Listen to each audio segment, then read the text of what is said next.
Responda rápido. Você conhece alguém que nunca fez uma compra pela internet? Difícil, não é mesmo? Com a possibilidade de pesquisar em vários locais sem sair de casa. E, além disso, conseguir preços melhores. É cada vez maior o número de consumidores que optam pelas compras online. Nos primeiros 6 meses do ano passado, 25 milhões e meio de pessoas compraram pela internet. E é bom ficar atento, tem novidade na regra que rege esse tipo de comércio. E este é o tema do nosso artigo 5º de hoje. A nossa Constituição determina que o Estado deve promover, na forma da lei, a defesa do consumidor. Para falar sobre compras online, eu converso com Natália Bertucci, coordenadora do setor de comércio eletrônico do Sebrae Nacional, e com Sandro Brotherhood, advogado de direito do consumidor. Quem também participa do programa é o João Pedro Coppola. Ele compra muito pela internet e vai nos contar um pouquinho sobre isso, não é mesmo, João Pedro? Até carro você já comprou? Isso, até carro já comprei pela internet. Então, daqui a pouco nós vamos saber mais sobre isso. Doutor Sandro, hoje o difícil é achar quem não compra pela internet, né? É muito comum, né? Inclusive até pela própria facilidade que hoje o celular, né? Se antes você ainda tinha uma dificuldade de achar um computador, um notebook para fazer, hoje em dia os próprios aplicativos rodam todo em celulares, então é muito difícil alguém que, se não compra, pelo menos está pesquisando o preço. E essa relação do consumidor com o comércio virtual, doutor Sandro, está prevista pelo Código de Defesa do Consumidor mesmo ou tem legislações específicas? Ela não está só no Código de Defesa do Consumidor. Como toda relação comercial, ela também tem o próprio Código Civil, né, que rege essas coisas. Você tem o Código de Defesa do Consumidor e, mais especificamente, o comércio eletrônico, ele tem um decreto que é o 7962 de 2013. Doutora Natália, como é que as grandes lojas físicas entram nessa disputa aí? Muita gente hoje tem o seu e-commerce lá também? Na verdade, a gente vê dois movimentos. A gente vê não só as grandes, como as pequenas empresas atuando e vendendo online, mas mais do que isso, a gente vê muito das empresas tendo a presença digital. Porque hoje a presença digital já não é mais uma opção. Todas as lojas, você querendo ou não, o seu cliente vai falar de você na internet. Então, hoje estar na internet já não é mais uma opção. Vender ainda é, mas ainda assim eu acredito que o futuro aí é que todas comecem a vender online o quanto antes.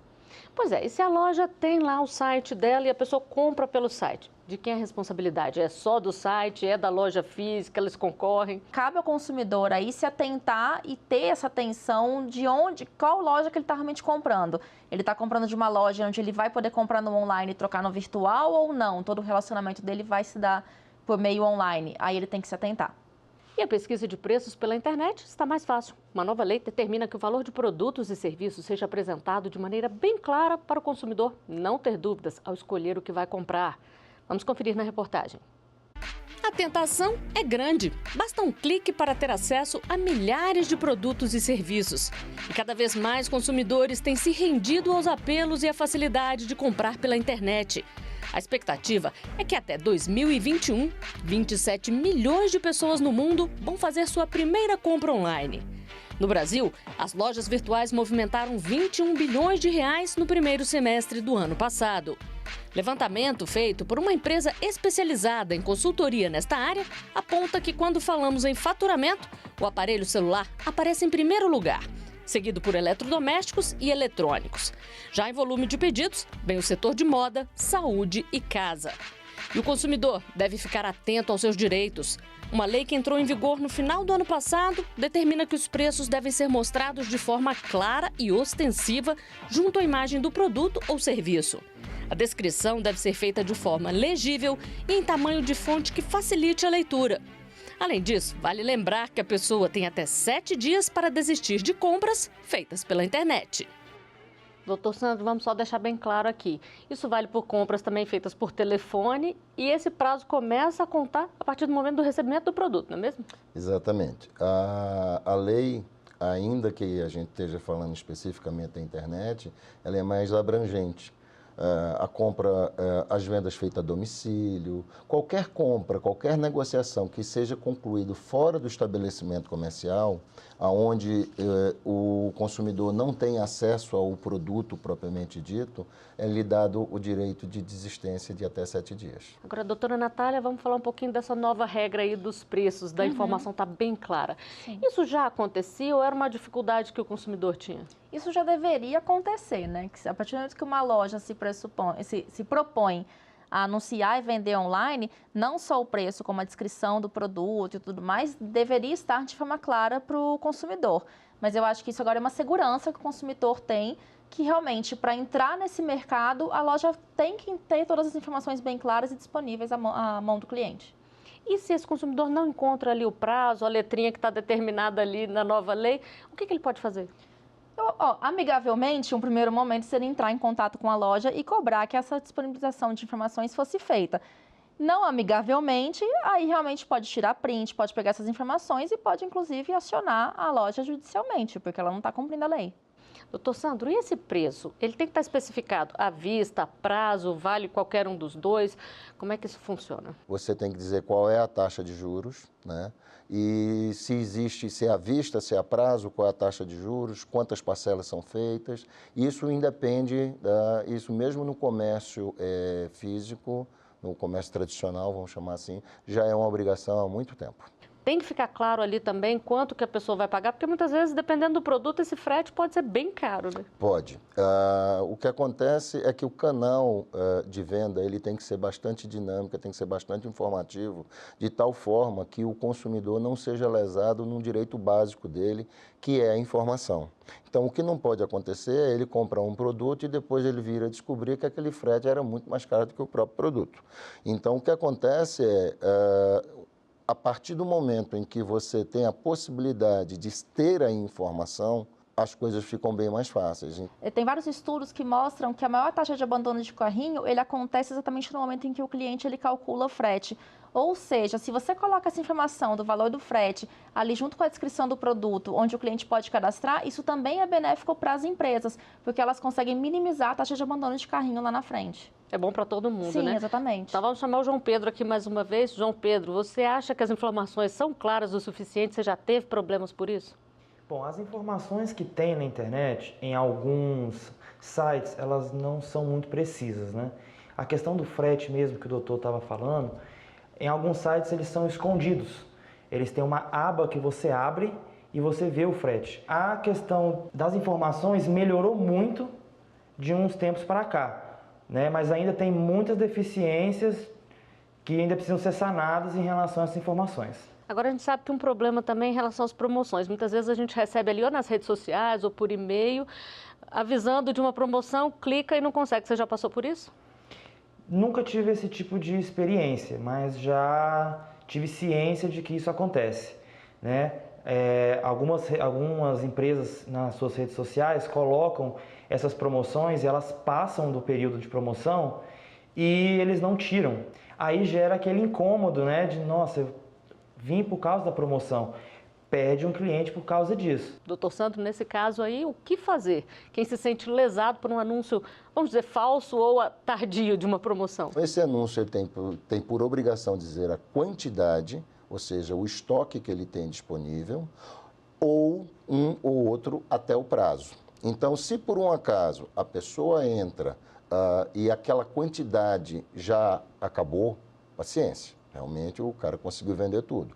E a questão do prazo também. Mas a grande frustração, e essa sim que eu entendo que é uma ilegalidade, é você não dar a informação, ou dar a informação errada e permitir que o consumidor conclua a compra, para depois ele vir para você e dizer, olha, desculpa, não tenho mais o produto, né? Então, a partir do momento que ele faz ele lança essa promoção, e se essa promoção tem a informação da quantidade disponível, do prazo até quando tem, e se por um acaso ele não consegue cumprir isso e ele impede que o próprio consumidor faça aquela compra, você não pode querer responsabilizá-lo. Mas se o contrário acontecer, sim, você está diante de uma ilegalidade em relação ao consumidor. Aí é bom o consumidor guardar aquela página ali, fazer um print, né? E ter tudo direitinho. O direito ele é movido a provas, né? Então, o que você tem que fazer é sempre fazer prova.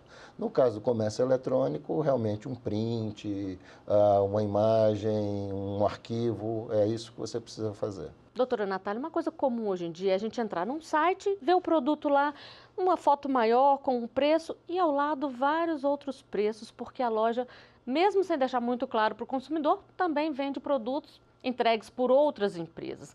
Nesse caso, quem é responsável? Na verdade, esses sites com as características são o que a gente chama de marketplace, que é um ambiente, fazendo uma correspondência aí com o ambiente tradicional, ele funciona como se fosse um shopping. Então, dentro desse shopping, a gente tem várias lojas que funcionam ali dentro, algumas lojas que vendem o mesmo produto, eventualmente. Então, por exemplo, uma calça jeans, você pode comprar calça jeans na loja A, na loja B ou na loja C. E aí você vai lá e às vezes a mesma calça jeans, você compra pelo preço ou pela qualidade de atendimento, etc.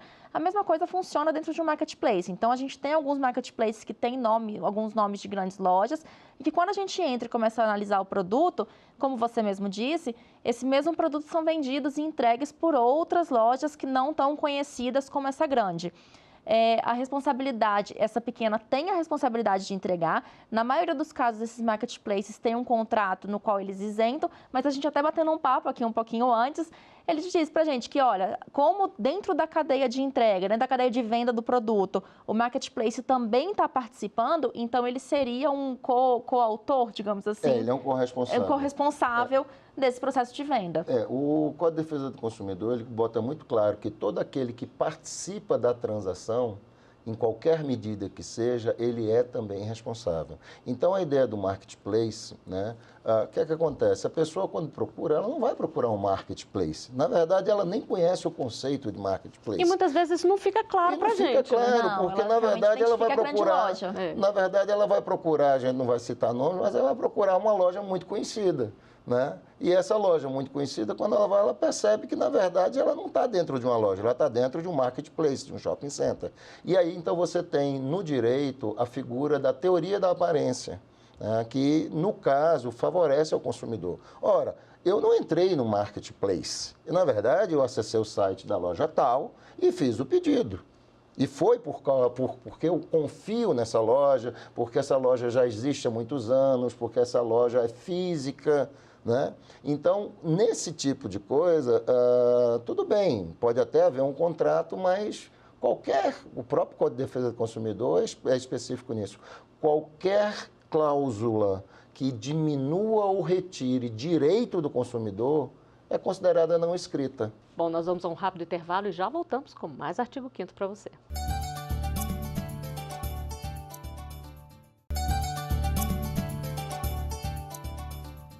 O artigo 5º está de volta. Hoje estamos falando sobre comércio eletrônico e as regras que protegem consumidores e lojistas. Aqui no estúdio, eu converso com Sandro Brotherhood, advogado de direito do consumidor, e com Natália Bertucci, coordenadora do setor de comércio eletrônico do Sebrae Nacional. Quem também participa do programa é o João Pedro Coppola, consumidor frequente na internet. Bom, Natália, agora nós vamos falar sobre os problemas, porque as compras na internet trazem muitas facilidades, mas também muitos problemas. Quais são os principais? Focando principalmente no consumidor, eu diria que são dois principais problemas. Primeiro, a questão da diferença entre aquilo que está descrito no site, aquilo que foi vendido e aquilo que realmente foi entregue. Então, a gente, quando orienta o empresário, por exemplo, a gente sempre fala muito que as informações que você coloca ali sejam verdadeiras, correspondam à realidade, tenha a descrição de tamanho, de peso, de cor, de material, o máximo de detalhes possíveis que você consiga colocar sobre o produto que você está vendendo. Para o consumidor não imaginar um produto e quando receber em casa, ele abrir aquela surpresa de, poxa, não era isso que eu estava esperando. E isso é muito comum. E o outro principal problema é a questão do frete. Infelizmente, a gente tem vários casos dentro do Brasil de atrasos de entrega, do produto chegar danificado, de extravio da mercadoria enviada. Então, o frete e o transporte ainda é um gargalo no Brasil. Doutor Sandro, e o que leva mais o consumidor a buscar os direitos na justiça? Porque a gente sabe que muita coisa é resolvida ali na conversa, né? Basicamente, o que a gente vê com a nossa experiência é o efeito que a doutora Natália falou. É quando ele compra alguma coisa e realmente não era aquilo que ele estava esperando. Ainda que ele tenha o direito de arrependimento, né? Mas, na verdade, o que ele tem mais até do que o direito de arrependimento é o direito de ter a mercadoria que ele comprou, né? Então, isso é uma coisa. Problemas também de cobranças indevidas no cartão de crédito e, infelizmente, o que a gente tem visto também é o problema da clonagem do cartão de crédito, porque, infelizmente, nem todas as lojas de comércio eletrônico elas conseguem guardar as informações de tal forma que depois elas não vazem e isso termina sendo utilizado. Aí não vale, né? Não, Vamos não chamar vale. O João Pedro aqui mais uma vez. João Pedro, você já teve vários problemas, né? O maior problema que eu tive mesmo foi de não receber uma mercadoria que eu comprei de uma loja internacional. Já fazem mais de 6 meses e eu não recebi, né? Inclusive foi um produto de um valor muito baixo, né? E eu acabei não indo atrás. Tive problema também com uma loja grande de varejo, mas foi resolvido super tranquilamente. Comprei o liquidificador por estar mostrando que tinha a voltagem correta para utilizá-lo e depois da compra efetuada a loja me comunicou que só tinha 110 no estoque, sendo que estava sendo anunciado no site que tinha também 220. Porém a loja estornou o valor pago e eu pude comprar um outro liquidificador para atender a minha necessidade naquele exato momento. Bom, tudo isso que você está falando comprova que nós estamos conversando aqui, né? Vou aproveitar de fazer uma outra pergunta. O doutor Sandro falou aqui do problema de cartões de crédito. Você toma cuidado? Você estava me contando antes que você não usa muito o cartão para evitar problemas, né? Exatamente. Na verdade, eu fiz uma compra só no cartão de crédito na internet, pela questão do parcelamento, que era um valor um pouco mais alto. Você colocar os seus dados da sua conta bancária, do seu cartão, sem estar com a sua máquina devidamente protegida contra vírus, contra acesso de hackers e tudo, te deixa muito vulnerável a ter as suas informações bancárias vazadas e ter esse tipo de problema. Ou também tem a questão de dar algum problema na hora de você passar o número do seu cartão e passar 2 vezes, né? E você demora muito para ter o estorno dessa compra.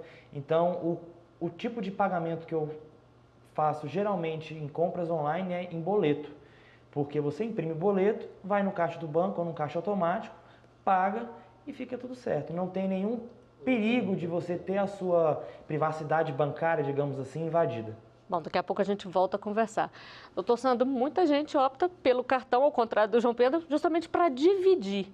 E aí, quais são os cuidados? Existem sites que eles fornecem informações sobre a qualidade do atendimento dos lojistas virtuais.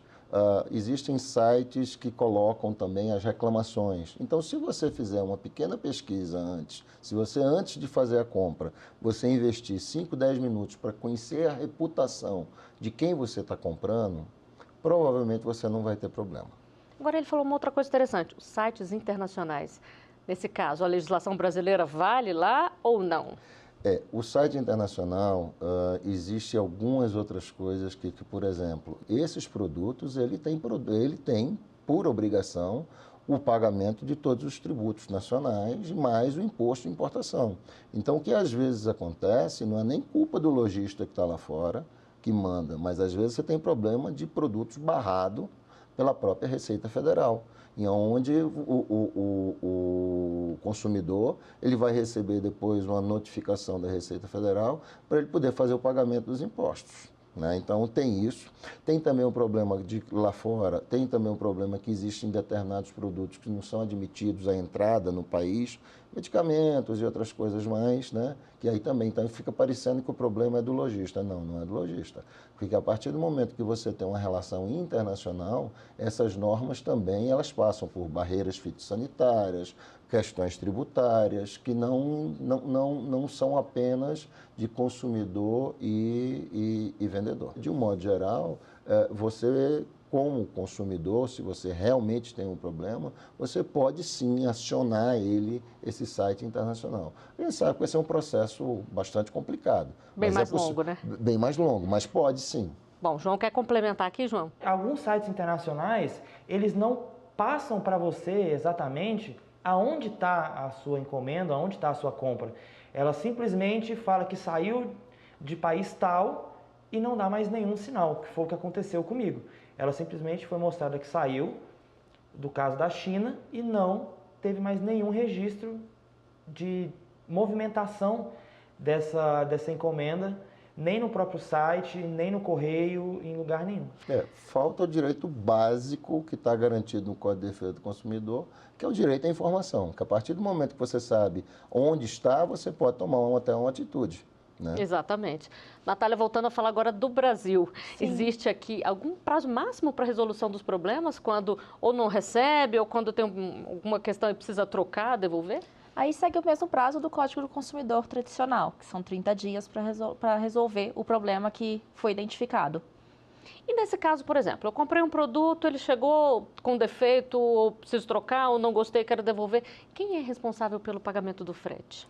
Sempre a loja que vendeu. O empresário é responsável por toda a parte toda a devolução, a logística reversa que a gente chama, que é essa questão de devolver a mercadoria à loja que você comprou, é chamada de logística reversa.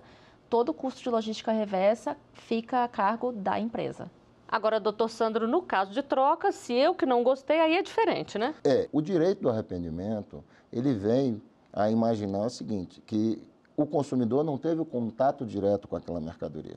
Agora, simplesmente ele quiser trocar, tudo bem, ele até pode, mas passado esse prazo, ele ainda quiser exercer esse direito, e se a loja assim permitir, vai haver uma negociação. Normalmente é aquela história, você paga o frete de ida, a loja manda o frete de volta, alguma coisa nesse sentido.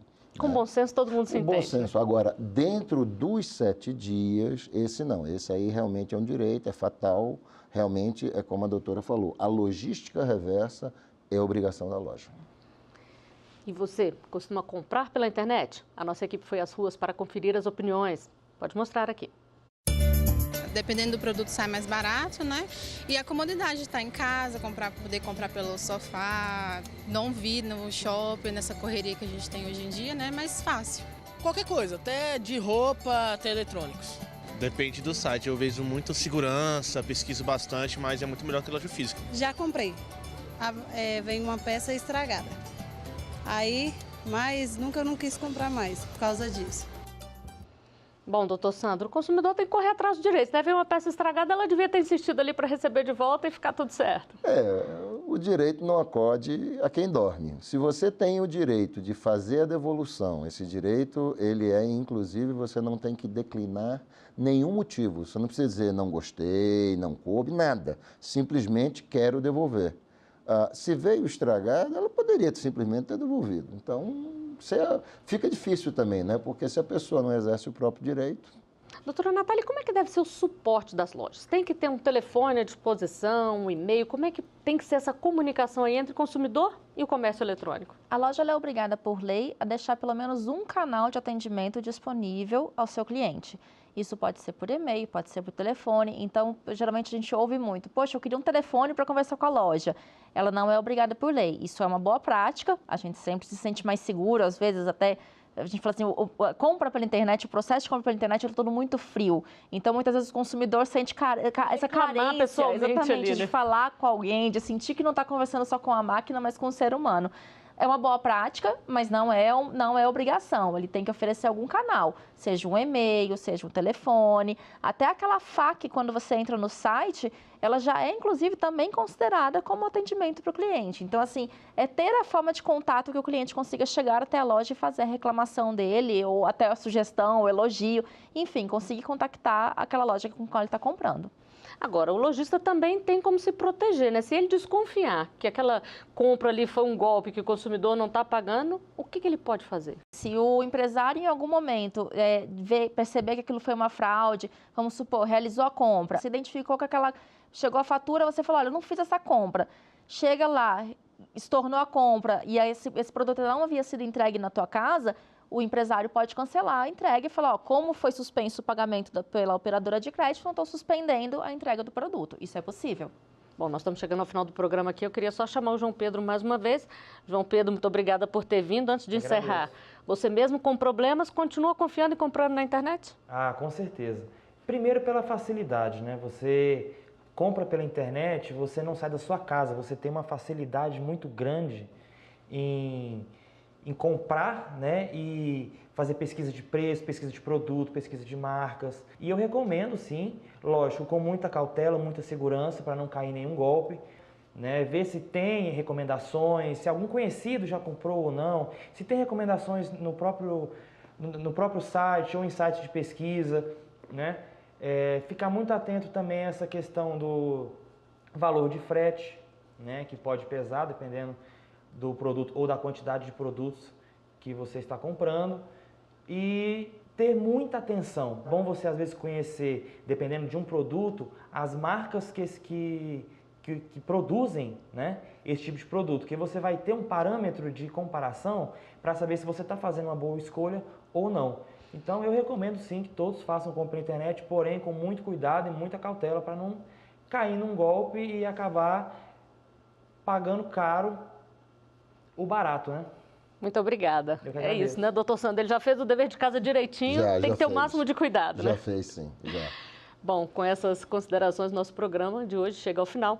Muito obrigada, doutora Natália, doutor Sandro, por todos os esclarecimentos aqui. E eu agradeço também a sua companhia. Os nossos programas ficam disponíveis no site tvjustiça.jus.br e o e-mail para contato é artigo5@stf.jus.br. Até o nosso próximo programa. Tchau!